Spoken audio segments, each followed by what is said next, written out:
लक्षद्वीप बनाम मालदीव का मसला इंटरनेशनल होता जा रहा है। बीते रोज 9 जनवरी को चीन के सरकारी अखबार ग्लोबल टाइम्स ने लिखा कि भारत को मालदीव के मामले में उदार रवैया अपनाना चाहिए। उधर इजराइल ने भारत का पक्ष लिया है। इजरायली दूतावास ने लक्षद्वीप में पर्यटन को बढ़ावा देने पर जोर दिया है। अगर किसी भी देश का मंत्री भारत जैसे देश के राष्ट्राध्यक्ष पर आपत्तिजनक टिप्पणी कर दे तो खेमेबाजी लाजमी है। 5 जनवरी को चीन के जिस सरकारी अखबार ने भारत और प्रधानमंत्री मोदी की विदेश नीति की जमकर तारीफ की, वही 4 दिन बाद 9 जनवरी को भारत को उदार होने की नसीहत दे रहा है। साथ में ये भी लिख रहा है कि भारतीय मीडिया ने मालदीव के राष्ट्रपति मोहम्मद मुइज़्ज़ू पर प्रो चीन का टैग लगा दिया है। दूसरी तरफ इजराइल और हमास के बीच चल रहे युद्ध में इजरायली सेना ने अब तक 23,000 से ज्यादा फिलिस्तीनियों को मार दिया है, लेकिन इसके लिए भारत ने खुले तौर पर इजराइल की आलोचना नहीं की, बस युद्ध विराम की अपील की और डिप्लोमेसी से मामला सुलझाने की बात कही। भारत के इस रवैये को प्रो इजराइल देखा गया और लगता है इजराइल इस फेवर को लौटा रहा है। भारत में इजरायली दूतावास ने सोमवार 8 जनवरी को लक्षद्वीप में पर्यटन को बढ़ावा देने की बात कही। दूतावास ने एक्स पर लक्षद्वीप की तस्वीरें शेयर की और लिखा, भारत सरकार के अनुरोध पर हम पिछले साल लक्षद्वीप में थे।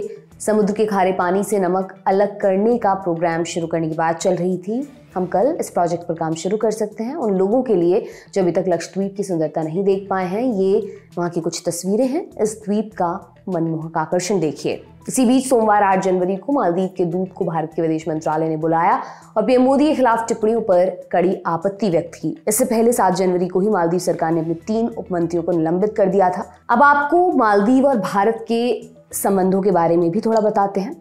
भारत और मालदीव के संबंध पुराने हैं। साल 1965 में मालदीव की स्वतंत्रता को मान्यता देने और उसके साथ राजनयिक संबंध बनाने वाले पहले देशों में से भारत एक था। दोनों देशों के बीच सैन्य, आर्थिक और रणनीतिक क्षेत्रों में घनिष्ठ मैत्रीपूर्ण संबंध है, लेकिन हाल के महीनों में नए राष्ट्रपति मोहम्मद मुइज़्ज़ू के पदभार संभालने के बाद से भारत और मालदीव के बीच तनाव आया है। मोहम्मद मुइज़्ज़ू को चीन का करीबी माना जाता है और उन्होंने विदेश नीति में बदलाव के संकेत भी दिए हैं। जिस दिन ये विवाद शुरू हुआ वो चीन के दौरे पर थे। खुद चीन के राष्ट्रपति शी जिनपिंग ने उन्हें न्योता दिया था। फुजियान प्रांत में मालदीव बिजनेस फोरम में मुइज़्ज़ू ने चीन को मालदीव का सबसे करीबी सहयोगी बताया। उन्होंने चीन से अपील भी की कि वो उनके देश में ज़्यादा से ज़्यादा पर्यटक भेजें।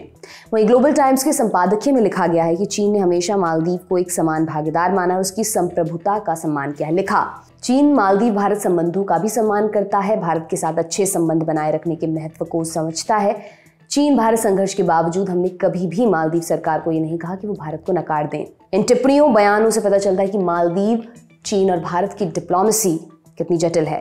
आप इस पर क्या सोचते हैं? कमेंट बॉक्स में हमें जरूर बताएं। ये तमाम जानकारी आपके लिए इकट्ठा की थी हमारे साथी सोम ने। मेरा नाम है दिव्यांशी समराव। आप देखते रहिए दी लल्लन टॉप। बहुत बहुत शुक्रिया।